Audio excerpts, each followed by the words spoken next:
여러분 안녕하세요. 미국 교육철학자 존 듀이는 이런 말을 했습니다.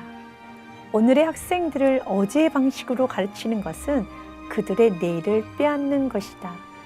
급변하는 시대의 우리 아이들에게 여전히 어제의 교육 방식을 고집하고 있는 것은 아닌지 돌아보게 되는 말인데요.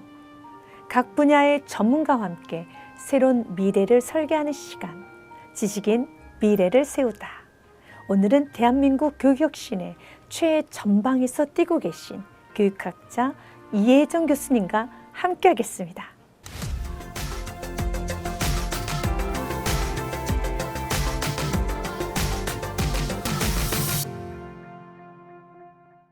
안녕하세요, 교수님. 안녕하세요. 네, 교수님께서는 지금까지 교육혁신, 교육개혁에 관해서 참 많은 말씀을 하시고 오셨는데요.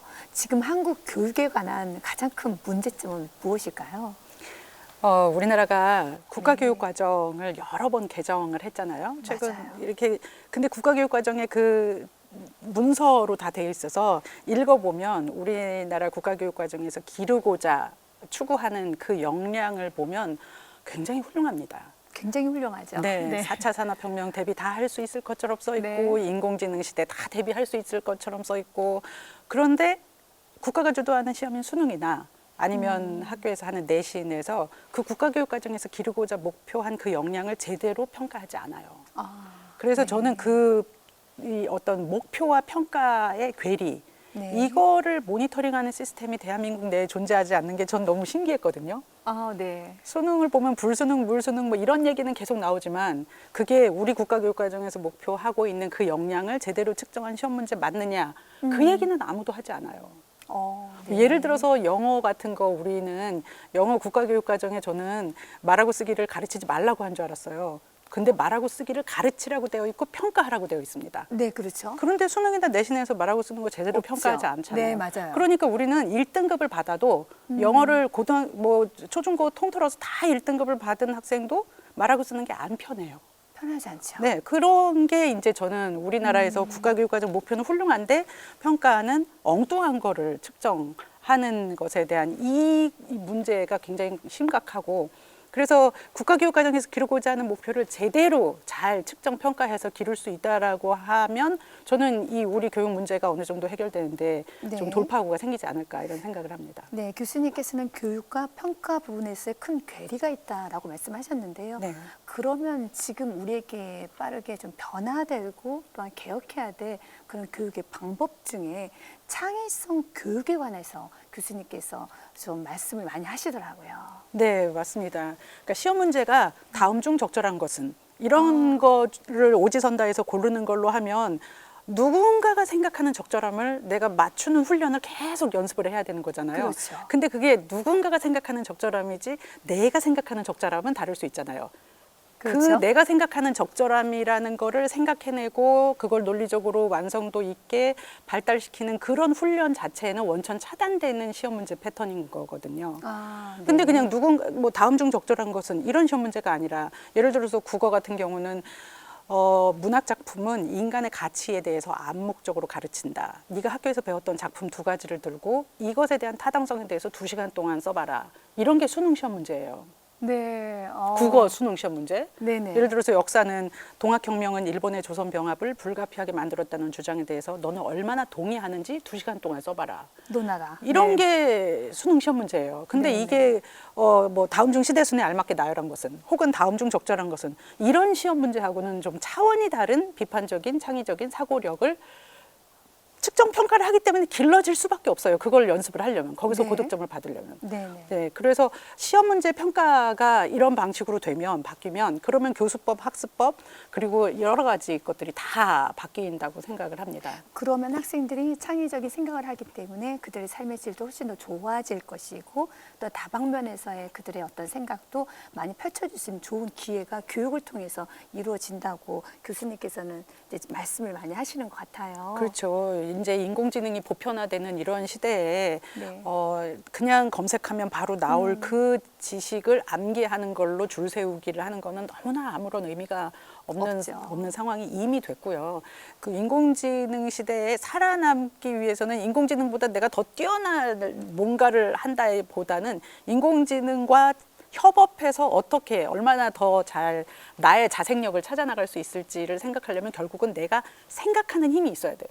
생각하는 힘이 있어야 된다. 네. 스스로의 생각하는 힘, 나의 관점, 나의 생각, 나의 어떤 아이디어, 나의 관심사 이런 것들하고 엮어가지고 교과 지식을 연계시켜서 어떤 탐구를 할 수 있는 역량 같은 거를 길러내는 게 굉장히 중요하다고 생각을 합니다. 스스로 생각할 수 있는 그 힘을 길러내는 교육이 필요하다. 그리고 그것에 대한 평가도 있어야 된다라는 부분인데요. 네. 교수님께서 지금 아이비 교육에 관해서 굉장히 많이 이제 앞서서 지금 선구자적 역할을 하고 계시는데요. 네. 그 부분에서 지금 저도 기사를 봤는데요. 네. 참 많은 관심이 있어요. 학부모님도 관심이 많고 교육계에서도 관심이 많은데 좀 더 구체적으로 아이비 교육이란 무엇인가, 네, 아이비 교육을 얼마나 좋은가, 네, 말씀해 주시기 바라겠습니다. 이 IB가 인터내셔널 바칼로레아라는 것의 약자인데요. 네. 이게 1968년에 스위스에서 유엔 주재원들 자녀들이 각국의 유엔 주재원들 자녀들이 모여 있는데 본국에 있는 대입 시험을 제대로 시험 준비를 못 하니까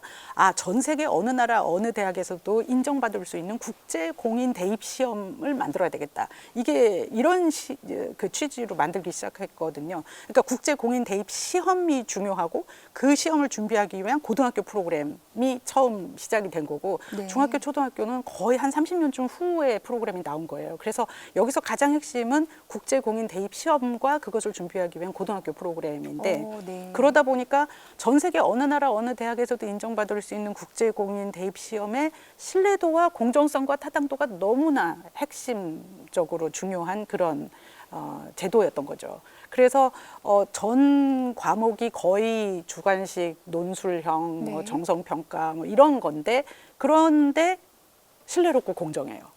네. 채점의 공정성이 전 세계의 대학에서 지금 50여 년 넘게 인정을 받은 공인된 그런 프로그램이거든요. 네. 그래서 우리가 주관식으로 하면은 어떻게 그 채점의 공정성 문제가 어떻게 될까 다들 이제 고민을 하시는데 이미 국제적으로 검증된 수십 년간 검증된 국제공인 그런 대입 시험의 채점의 공정성의 노하우를 우리가 배워서 네. 우리도 적용을 할 수 있다라면 뭐 하지 못할 것이 뭐가 있는가 이런 네네. 생각이 들죠. 지금 현재 아이비 교육이 우리나라에 얼만큼 지금 되어져 가고 있는가요? 2017년에 제가 대한민국의 시험 체계에서 처음 이 아이디어를 제안을 했고 네. 그거를 이제 여러 교육청들에서 검토를 하셔서 2019년에 처음으로 대구교육청과 제주교육청이 동시에 한국어화에 사인을 했습니다. IBO 네. 본부와. 그리고 그때서부터 이제 IB 학교가 조금 생기기 시작해서 지금은 지금 전체 17개 시도교육청 중에서 12개 시도교육청이 IB 도입을 선언을 했고요. 그리고 IB 학교가 이제 인증을 받으려면 인증학교 전에 후보학교가 한 2년 정도의 기간이 있고 그다음에 관심학교, 후보학교, 인증학교 이렇게 되고 있는데 그 관심학교 이상으로 지금 치면은 700개 교 이상의 학교들이 지금 IB 학교로 교육청에서 지정이 돼서 운영이 되고 있습니다. 그러면 아이비 교육을 받고 난 후에도 대학성 능력 시험과 동일하게 평가와 동일한 어떤 그런 권한을 얻을 수 있다라는 것인가요? 지금 현재 그러니까 IB는 IBO에서 운영되는 교육 프로그램이자 대입 시험이지만 그것이 각국의 대입에 어떻게 적용되는지는 나라마다 달라요. 예를 들어서 우리나라 똑같은 IB 학생이 영국 대학에 갈 때는 딱 점수 하나만 봐요. 우리나라 정시처럼. 근데 네. 미국 대학에 지원을 할 때는 수많은 여러 가지 그 뭐라 그래야 되나 뭐 우리나라 학생도 세특 쓰는 것처럼 다양한 활동도 쓰고 뭐 에세이도 쓰고 네. 그렇게 뭘 많이 써가지고 가고 그 대신 IB의 최종 점수는 또 미국은 반영하지 않아요. 그 내용을 봐요, 과정을. 네. 근데 영국 같은 경우는 결과 점수만 딱 봐요. 그러니까 약간 정시 같은 개념이죠. 우리나라는 IB를 최종 점수를 인정하는 게 아니라 IB IB로 수업을 듣게 되면 생기부에 네. IB 국어, IB 영어, IB 수학 이렇게 찍힙니다. 고교 학점제에 여러 다양한 과목들이 개설될 수 있듯이 IB 과목도 하나의 새로 개설된 과목으로 인정을 해서 들어가게 되는데 네네. 그런데 그 IB 과목을 들으면 세특이 아이들이 굉장히 대부분의 학생들이 이제 교과 지식을 바탕으로 내 관심사와 연계지은 탐구 보고서를 작성하는 프로젝트를 다 하다 보니 세특이 굉장히 풍부하고 다양해져요. 그러니까 네. 이제 세부 특기 사항이 굉장히 다채롭게 그렇게 진행이 되는 걸 보고 대학에서는 수능 최저 등급을 요구하지 않는 학생부 종합 전형으로 이 아이들이 합격을 하고 있습니다. 아, 네. 그래서 지금 이제 그 2019년에 처음으로 이게 IB 인증교가 생기면서 첫 졸업생이 2023년 11월에 첫 시험을 본 학생들이 나왔거든요. 네. 그러니까 이제 우리가 지금 1기, 2기 졸업생들이 대학을 이미 간 실적이 나온 상태인 거고 그랬는데 이제 이게 수능을 못 보는 아이들임에도 불구하고 역대급 대입 실적이 나온 역대급 대입 실적이요? 예, 그 학교들의 개교 이래 역대급 대입 실적이 모두 다 나왔기 때문에 대구와 네. 제주 모두 네. 그렇기 때문에 이제 학부모님들이 더 관심을 갖게 되고 이런 공부를 하면은 대입에는 불리할까 생각을 했는데 오히려 불리하지 않고 대학도 잘 가더라. 물론 대학만을 가기 위한 목적은 아니었지만 대학도 잘 가더라라는 것이 나오면서 이제 전국적인 관심사가 이렇게 폭증을 하게 되는 그런 계기가 된 것 같습니다. IB 교육에 대해서는 지금 굉장히 많은 학부모님도 관심을 갖고 있습니다. 그런데 네. IB 교육에 대해서 이제 선생님들의 역량이 굉장히 중요한 것 같아요. 선생님들이 평가하고 맞아요. 또 선생님들이 교육을 하며 선생님들이 얼마만큼 이 교육에 대한 퀄리티 질이 좋으냐에 따라서 맞아요. 학생들에게 굉장한 많은 영향을 줄 것 같아요. 맞습니다. 근데 우리 전 세계 어느 교육에도 공부를 잘하는 애가 있고 못하는 애가 있듯이 교사들도 잘 가르치는 선생님이 있고 조금 미흡하신 분이 있고 그래요. 네네. 일타 강사가 있고 막 이렇잖아요. 근데 그렇죠. 우리가 면밀하게 생각해 봐야 될 거는 교사 변인보다 훨씬 더 큰 변인이 시스템 변인이에요. 그러니까 이게 그 아주 잘 가르치는 일타 강사도요. 우리 기존에 집어넣는 교육 패러다임에서는 1대1로 아주 일타 강사가 잘 가르친다고 해도 잘 집어넣는 걸 가르치는 거고요. IB 학교에서는 경험이 별로 없는 신임 초임 교사라고 하더라도 어찌됐건 간에 시험 자체가 생각을 꺼내야지만 가능한 교육으로 되어 있기 때문에 네. 그 신임 교사들조차도 끊임없이 질문을 하면서 생각을 꺼내야만 하게끔 되어 있습니다. 네. 그래서 기존 교육에서는 잘 가르치든 못 가르치든 어쨌건 집어넣는 교육이라면 IB에서는 잘 가르치든 못 가르치든 어쨌건 꺼내는 교육이거든요. 그런데 그 꺼내는 교육 자체가 선생님이 많이 집어넣어 주는 거에 기반하는 것이 아니라 내가 네. 끊임없이 생각을 해내야 되는 거기 때문에 사실상 선생님이 정답을 알려주는 게 별로 중요하지도 않고 그리고 선생님이 물론 당연히 교과 지식을 기본적으로 알려주는 건 매우 중요하죠. 네. 근데 예를 들어서 수학 같은 경우 2차 방정식과 2차 함수를 배운다. 그러면 그거를 알려주는 건 되게 중요하죠. 그거는 그렇죠. 기본적인 기초학력의 개념이에요. 근데 우리는 그 개념만 알고 고득점을 받을 수가 없어요. 우리는 수많은 다른 종류의 유형 문제집을 풀어야지만 고득점을 받을 수 있어요. 맞습니다. 근데 IB는 그 유형 문제집을 안 풀고요. 교과에 2차 방정식과 2차 함수를 배웠으면 그걸 바탕으로 실생활에 나의 관심사와 연결지어서 열몇 페이지짜리 탐구 보고서를 쓰는 게 기말 변별하는 과제예요. 그러면 이 농촌에 사는 아이들은 그 제주의 표선고의 학생들의 예시를 보면 아버지가 농업에 종사하는 학생은 농부들의 그 잡지의 표지를 보니까 방제용 드론으로 농약을 살포하는 사진이 있더래요. 그러면 방제용 드론으로 농약을 살포할 때 2차 방정식과 2차 함수를 활용해서 어느 정도의 높이가 최적정선이어야 하는가를 탐구하는 탐구 보고서를 쓴 게 기말 과제였어요. 이야, 멋지네요. 예, 그리고 또 어떤 친구는 화학 그 탐구 보고서를 써야 되는데 네. 자기는 그렇게 공부를 잘하는 아이가 아니었대요. 근데 자기는 궁금한 게 우리가 먹는 고춧가루에서 씨를 넣고 고춧가루를 빨 때와 씨를 빼고 고춧가루를 빨 때 식감과 질감과 영양과 맵기와 뭐 이런 것이 어떻게 다를지가 되게 궁금했대요. 그 두 개를 비교하는 연구를 하느라고 그 몇 달 동안 실험실 지방령이 됐다라는 그런 이야기를 해요. 그 친구는 다른 공부보다 고춧가루 얘기를 할 때는 눈이 반짝반짝여요. 고춧가루 얘기. 그렇죠. 그러니까 이런 식의 어떤 자기만의 관심사와 연결지어서 교과 지식과 연계해서 열몇 페이지짜리 탐구 보고서를 쓰는 것이 모든 과목에서 다 요구가 되기 때문에 네네. 교사의 어떤 역량이 기초 지식, 예를 들어서 아까 얘기한 뭐 2차 방정식, 2차 함수 이런 지식을 알려주는 것까지는 교사의 역량이 필요하기도 하지만, 그러나 그 다음은 학생들하고 교사하고 티키타카를 하면서 내 머리를 이렇게 뭐라 그래야 되나, 내 생각을 발전해 나가는 그 과정이 훨씬 더 중요하기 때문에 어떤 교사의 절대적인 지식 전달자로서의 교사의 역할이 아니라, 교사가 그냥 아이한테 계속 질문을 던져주고 답을 알려주는 위치가 아니라 계속 끊임없이 질문을 던져주는 네. 그런 위치로 하기 때문에 네. 기존의 교사와는 좀 그 역할이 다르다라고 보실 수 있고요. 근데 그렇게 교사의 역할이 바뀔 수 있도록 교사가 IB 후보 학교가 되면 교사가 바뀌는 시간을 약 2년을 봐요. 근데 네. 교사가 IB에서 연수를 받으면 그 연수를 받은 걸 바탕으로 내 수업 설계를 다시 해보고, 그거를 시행착오를 거치면서 내 수업을 점점 이렇게 집어넣기만 하는 수업에서 각자의 생각을 꺼내는 쪽으로 바꾸는 그 과정을 약 2년을 거쳐서 그거를 전부 다 심사를 해서 통과를 하는 경우에 인증이 나옵니다.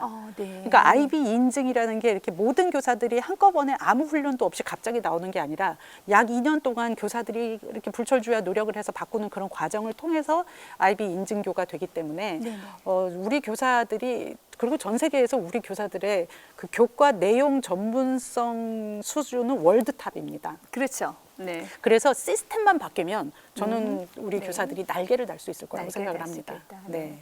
네, 교사도 교육이 필요하고 네. 교사도 끊임없이 네. 이제는 집어넣는 교육이 아니라 네. 끄집어내는 교육을 그렇죠. 해야 되고 네. 네, 교사도 교육 혁신이 필요하고 교육 네. 개혁이 필요하고 네.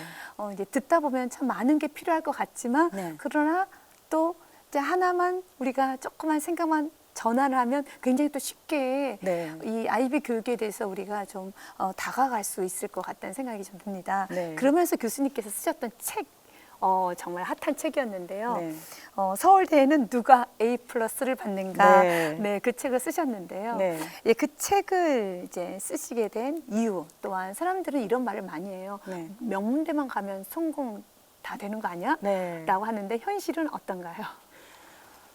제가 그 책을 쓰게 된 계기도, 저는 서울대 학생들의 교육 공부법에 문제가 있다라고 생각을 하지 않았었어요. 그런데 이제 네. 너무나 많은 학생들이 공부하는 게 너무 힘들다. 그런데 사실 서울대 씩이나 들어올 정도면 공신 수준일 텐데 왜 공부하는 게 힘들다고 하지? 그냥 더 열심히 하면 되잖아. 열심히 해. 이랬더니 애들이 해도 안 돼요. 어떻게 공부를 해야지 성적을 잘 받을 수 있는지를 모르겠어요. 라는 얘기를 너무 많이 해서, 해도 안 된다는 애들도 있지만 사실 해서 된 애들도 있잖아요. 막 한 해에 3,000명씩 들어오는데 누군가는 해서 잘하는 애들도 있으니 네. 해서 된 애들의 공부 방법을 잘 추출해서 해도 안 된다고 하는 애들한테 공유를 해주면 되게 도움이 되겠구나, 이런 생각에 시작을 했던 연구였거든요. 네. 근데 전체적으로 이 연구 결과를 다 보니까 어쨌건 서울대학교도 교육 과정의 목표는 내 생각을 포기하고 교수의 관점을 그대로 카피하는 인재를 기르겠다라고 목표하지 않아요. 네. 비판적이고 창의적인 사고력을 기르겠다라고 목표를 합니다. 그런데 비판적이고 창의적인 생각을 하면 할수록 학점이 낮고, 내 생각을 포기하고 교수의 관점을 그대로 카피할수록 학점이 높은, 이런 그 구조가 전 전공에 걸쳐가지고 나오는 걸 보고 이게 제가 너무 놀란 거죠. 근데 사실은 많은 분들이 객관식에서 주관식으로만 바뀌면 뭔가 생각을 꺼내는 교육이 가능하지 않나라는 생각을 하시는 분들이 많으세요. 근데 아닙니다. 왜냐하면 서울대학교 학부 학생들은 객관식 선다형으로 시험 보지 않아요. 리포트를 내거나 네네. 논술 시험을 봅니다. 네. 그러니까 형태는 주관식이에요. 그럼에도 불구하고 내 생각을 포기하고 교수의 관점을 그대로 따를수록 학점이 높았어요. 네. 이 말은 세상에 우리나라에 너무나 많은 주관식이 무늬만 주관식이 많아요. 사실상 정답이 정해져 있는, 출제자의 네. 의도와 채점자의 기대를 예측해서 써야만 하는 사실상 정답이 정해져 있는 무늬만 주관식이 너무나 많기 때문에 이러한 패턴으로 가서는 21세기가 요구하는, 그리고 지금 현재 AI 시대에 대응할 수 있는 그런 인재를 기를 수는 없겠다라는 네. 어떤 절박한 마음에 그 서울대에서 누가 A+를 받는가가 그렇게 많은 화제가 됐지 않았나, 이런 생각을 합니다. 네. 교수님 말씀 듣다 보니 이제 아이비의 중요성에 대해서 점점 더 우리가 깊이 알아가게 되는데요. 교수님께서 지금 이 스포츠 분야나 또 K-팝, K-문화 이 부분에 있어서 아이비 교육이 필요함을 말씀을 하셨었는데요. 이 부분에 있어서는 교수님의 강의를 통해서 알아보도록 하겠습니다. 네, 알겠습니다. 네.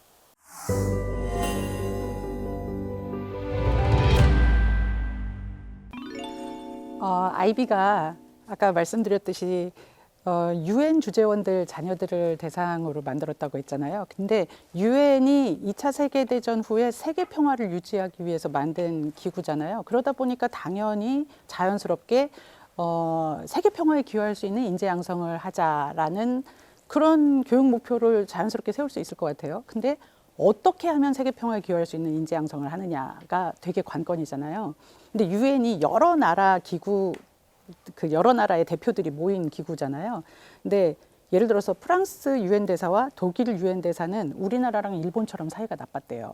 왜냐하면 전쟁을 치른 나라는 감정이 있을 수밖에 없거든요. 그러다 보니 어느 한 나라의 이데올로기나 어느 한 나라의 가치관만 주입하는 것이 강제로 주입하는 것이 태생적으로 불가능했던 구조인 거예요.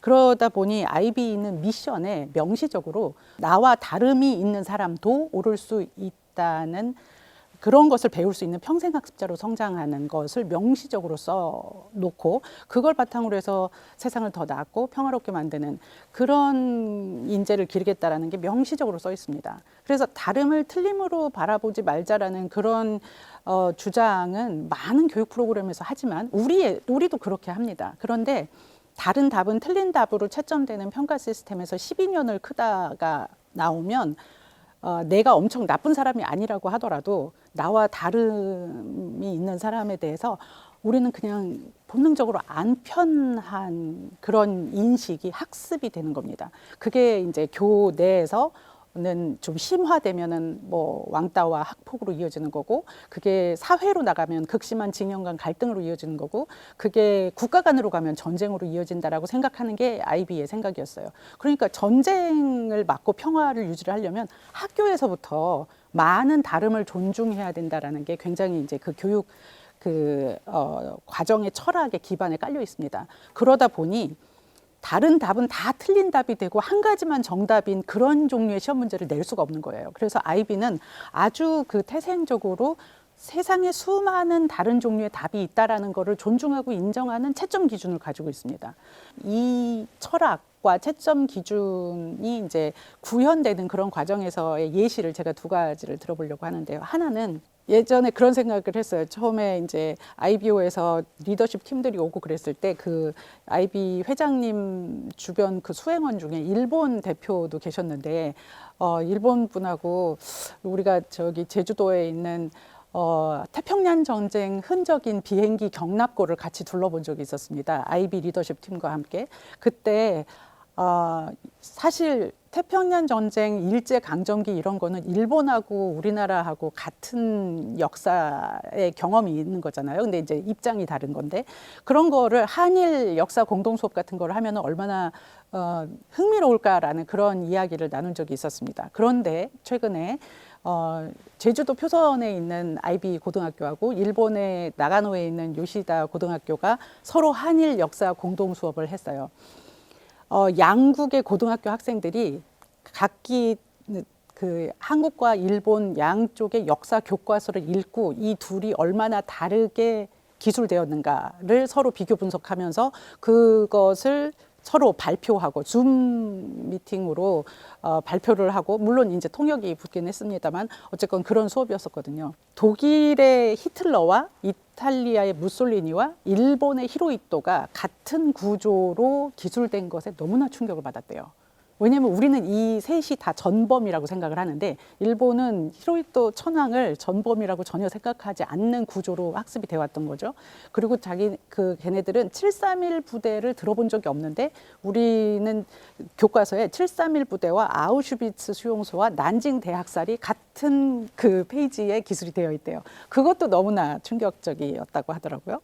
그리고 우리 교과서에 강제라는 단어가 많은 일제강점기를 기술할 때 그런 것도 굉장히 놀라웠고 위안부에 대해서도 우리는 2페이지, 그쪽은 2줄, 뭐 이런 식의 비중도 놀라웠고, 또 중국에 대해서는 강제 연행이라는 단어를 쓰는데 한국에 대해서는 내선일체를 내세워서 자연스러운 전시 동원이라고 기술하고 있는 것도 이제 좀 특이하다고 포착을 했더라고요. 표선고 학생들, 우리 학생들은 일본이 태평양 전쟁에 대해서 폐마 원폭 피해에 대해서 굉장히 자세하게 상세하게 다루고 있는 반면 우리는 그들의 원폭 피해를 자세하게 다루지 않아서 그들만큼 그들의 원폭 피해의 아픔을 같이 공감할 수 없는 구조로 되어 있다는 것도 우리 학생들이 포착을 했습니다. 양쪽 학생들이 팩트가 아닌 걸 썼다기보다는 편집의 비중, 그리고 어떤 것을 더 어떻게 위치시킬까, 어떤 범주에 같은 범주에 놓을 것인가, 이런 어떤 무엇을 선택하고 무엇을 빼고 무엇을 더 비중 있게 하고 무엇을 더 약하게 하는 그런 각국의 어떤 역사 교과서의 한계와 선택에 대해서 성찰하는 시간이었고, 서로 비난하고 이런 게 아니라 서로의 이해의 폭을 넓히는 그런 시간이었습니다. 사실은 역사라는 것이 과거를 막 암기만 하는 것이 아니라 기억과 망각, 서술과 침묵 속의 구조를 읽어내는 훈련이어야 되는데, 우리 교과서에서는 무엇을 말하고 무엇을 말하지 않았는가라는 질문을 던질 수 있는 그런 어떤 수업 환경이 되어야지만 우리가 조금 더 이해의 폭을 넓히고 그렇게 할 수 있지 않을까 생각을 합니다. 이 예시에서는 사실 어른 세대가 하지 못하는 한일 역사 갈등에 대해서 청소년 세대에서 또 다른 시각으로 새로운 접근을 할 수 있는 계기가 될 수 있지 않을까, 그런 느낌이 드는 그런 아주 인상 깊은 수업이었습니다.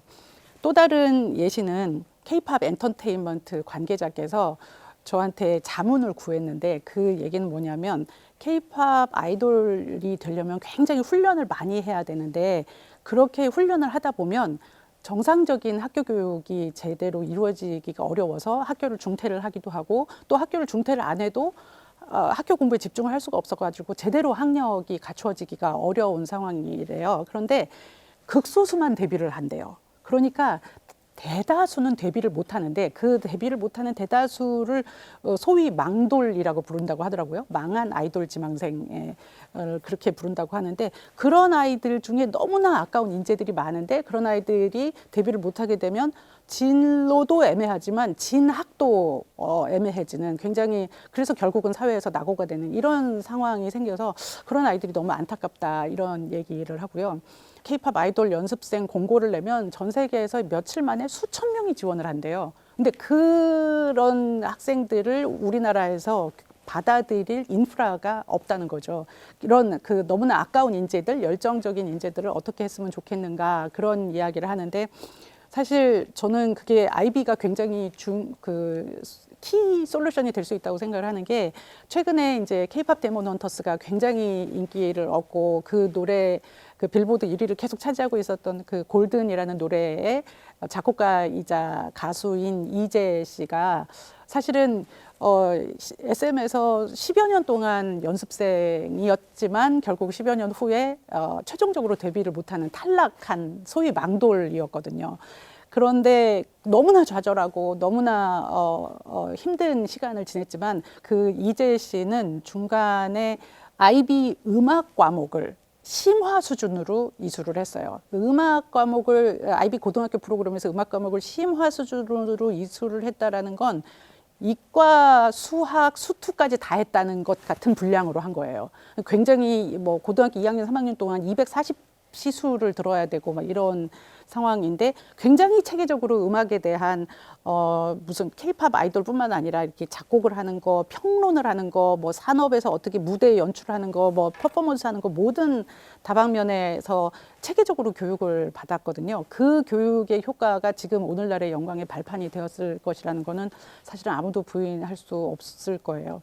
저는 이게 또 국제 공인이다 보니까 우리나라에서 K-팝 IB 뭐 CP 학교, K-팝 K-드라마 IB 학교, 뭐 K 무비, 혹은 최근에는 K 뷰티도 또 굉장히 뭐 준호 헤어가 8천억에 매각이 되고 굉장히 우리나라의 헤어 디자인, 헤어 메이크업에 대해서 굉장히 관심이 많은데, 그런 K 뷰티도 그렇고 산업이 굉장히 많이, 전 세계적인 경쟁력을 갖춘 산업들이 굉장히 많이 펼쳐져 있기 때문에 이들도 모두 다 대학을 가야만 그들이 인생에서 성공하는 거는 아닌 시대가 이미 되었기 때문에 그들이 각기 다른 재능을 학력으로도 인정받으면서 그러고서 만약에 데뷔를 못해도 다른 다양한 길을 모색할 수 있게끔 어떤 사회 안전망을 만들자라는 취지에서, 그리고 전 세계에서 지금 어린 아이들이 K-팝을 따라 부르고 K-푸드를 먹고 K-뷰티에 열광하고 그런 K-드라마를 보고 이런 상황이란 말이에요. 그래서 전 세계에서 그런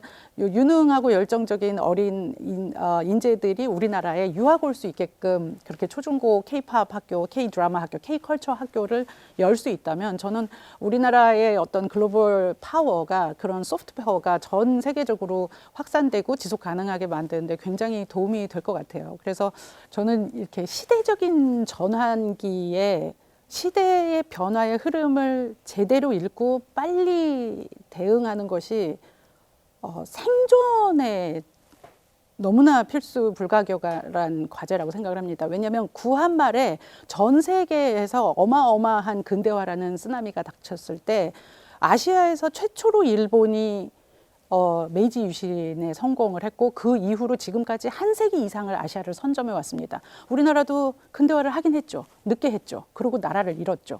사실은 저는 지금 어마어마하게 19세기 말 같은 그런 그거보다 더 큰 변화가 전 세계를 덮치고 있다고 생각을 합니다. AI의 보편화.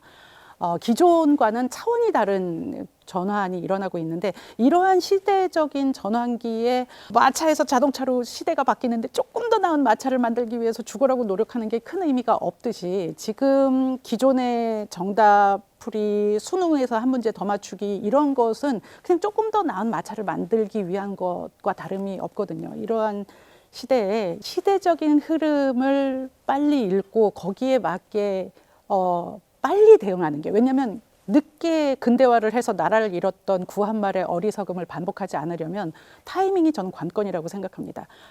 빨리 시대의 흐름에 부응해서 우리나라 또 우리 아이들이 대학교 들어가고 나서 이후 80년의 삶을 살아야 되는 그 생을 자생력 있게 살아나갈 수 있게끔 교육개혁은 선택이 아니라 필수 생존 전략이라고 생각합니다.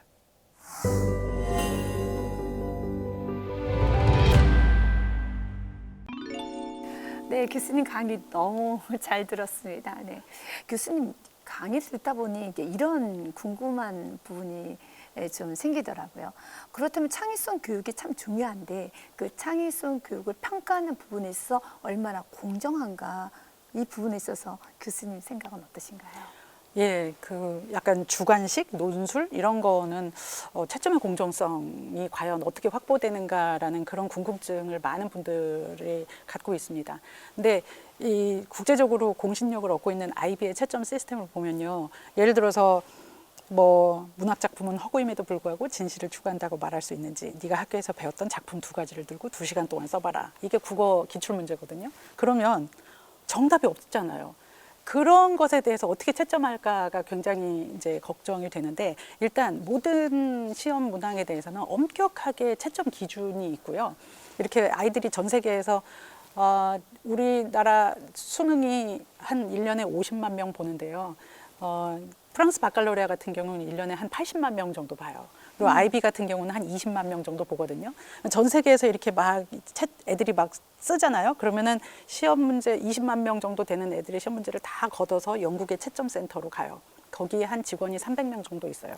거기서 그 애들이 쓴 답안지를, 손으로 쓴 답안지를 다 스캔 떠가지고 업로드를 합니다. 그러면 전 세계에 한 4만 명 정도 있는 채점관들에게 온라인으로 배포가 돼요. 한 채점관에게 보통 100개에서 200개 정도의 답안지가 배포가 되는데, 100개가 한꺼번에 들어오는 게 아니라 온라인에 10개, 10개, 10개씩 이렇게 10개가 한 세트예요. 10개 한 세트, 10개 한 세트, 10개 한 세트 이렇게 오는데, 네. 그 한 세트 속에 랜덤으로 시니어 채점관들이 이미 채점을 완료한 스파이 답안지들이 랜덤으로 숨어 있어요. 네. 그러니까 이 일반 채점관들은 채점을 하다가 이 스파이 답안지에 의해서 이상하게 채점되는 게 감지가 되면 자동으로 로그아웃 돼요. 그리고 그 세트는 다른 채점관이 새로 채점을 하고요. 그리고 이 채점관, 그리고 이제 답이 조금 관점이 다른 그런 애매한 것들은 2명 이상의 교차 채점을 하는데요. A 채점관과 B 채점관의 차이가 너무 이상하게 많이 나면 최종적으로 프린시플 채점관이 심사를 해서 네. 심판을 봅니다. 어느 쪽으로 가야 될지. 네. 그러니까 이렇게 그런 방식으로 해가지고 모든 전 세계에 있는 채점관들이 동일한 수준으로 채점할 수 있게 표준화하는 작업을 하고 있고요. 전 그런 과목 중에서 반드시 내부 평가, 그러니까 교사가 평가한 것이 몇십 %가 들어가게끔 되어 있어요. 근데 그런 거는 이제 막 2시간 동안 쓰고 이런 게 아니라 몇 달 동안 해야 되는 프로젝트, 아니면 네네. 반드시 구두로 하는 오럴 프레젠테이션. 이런 거는 담임 교사 혹은 담당 교사가 평가를 하게 돼 있는데, 당연히 전 세계에 있는 교사들의 채점이나 평가가 들쑥날쑥 할 수가 있잖아요. 근데 중앙에서 네. 모든 채점 어디에다 득점을 주고 어디에다가 실점을 줬는지, 이런 어떤 그 채점의 플러스 마이너스 점수 과정을 전부 다 온라인에 업로드를 하고, 그리고 중앙에 있는 채점관이 전수조사를 하지만 그 학교에 몇 개를 랜덤으로 리뷰를 해서 이 학교가 부풀리기를 했다. 그러면 그 학교의 모든 점수를 다 내립니다.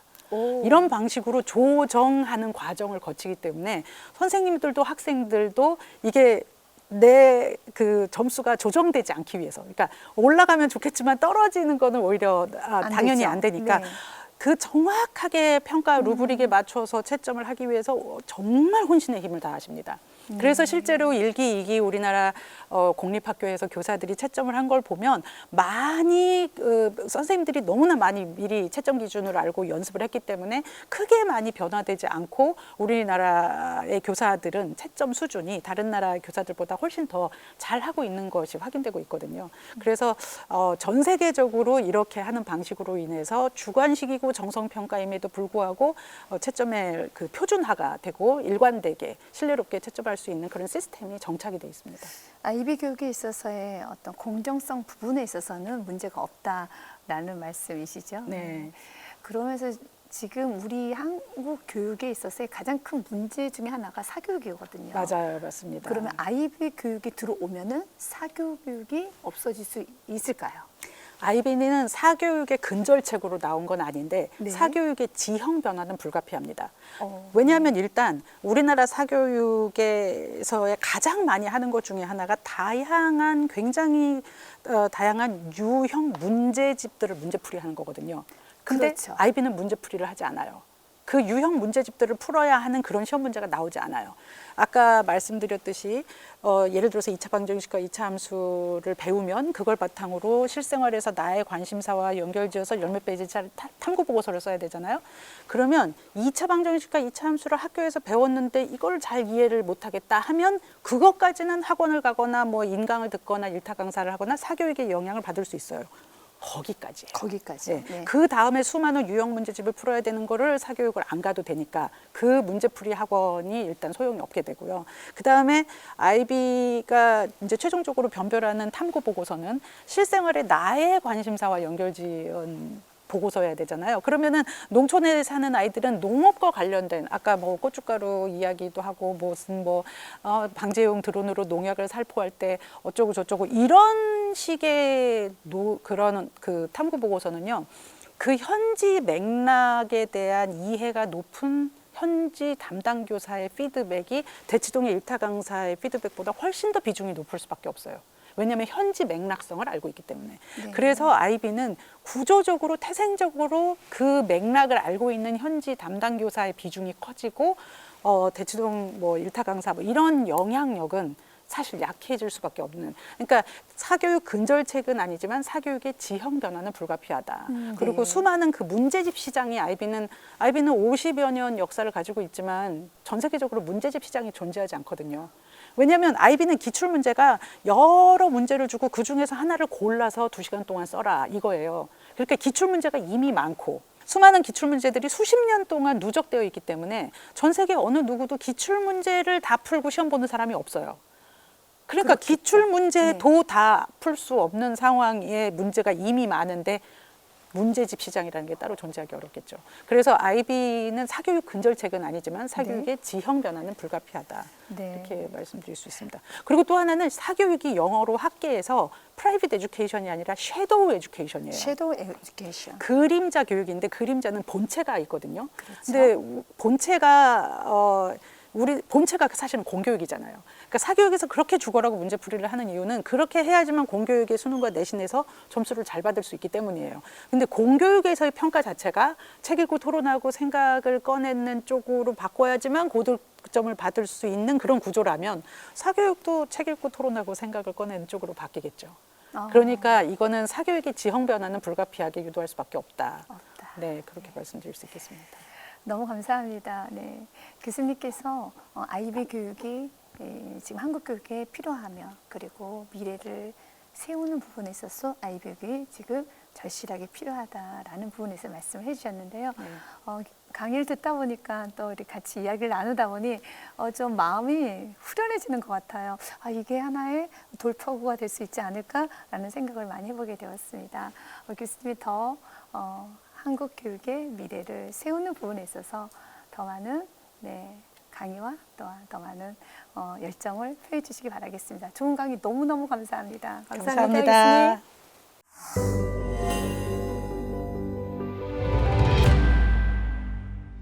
생각의 다름은 틀림이 아니다라는 말이 참 와닿았는데요.